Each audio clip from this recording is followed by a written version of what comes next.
Le Penelope Gate brouille complètement son message politique depuis 10 jours. L'heure de la contre-attaque est donc venue pour François Fillon. Le candidat du parti Les Républicains convie les journalistes à 16 h pour exprimer sa vérité, selon son entourage. En attendant, la presse d'investigation ne le lâche pas. En témoignent ces nouvelles révélations dans le journal Le Monde. Clément Le Goff pour France 2. Selon le journal Le Monde, qui a eu accès aux procès-verbaux des auditions, de nouveaux éléments fragiliseraient François Fillon. Ils concernent d'abord ses enfants, Charles et Marie Fillon, employés successivement comme assistants parlementaires entre septembre 2005 et juin 2007.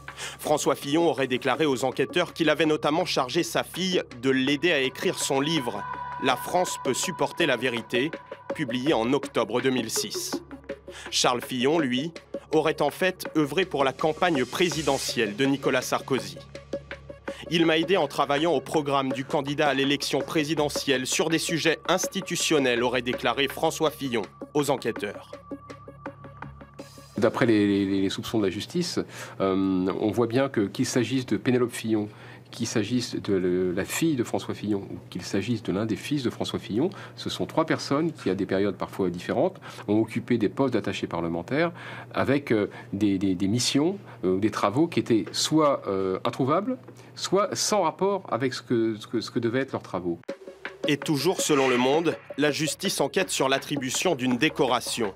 En 2011, Marc Ladret de la Charrière, propriétaire de la revue des Deux Mondes, est élevé à la dignité de Grand Croix de la Légion d'honneur.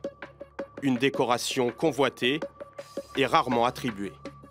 1 an et demi plus tard, Penelope Fillon est salariée par la même revue, moyennant 5 000 € bruts par mois.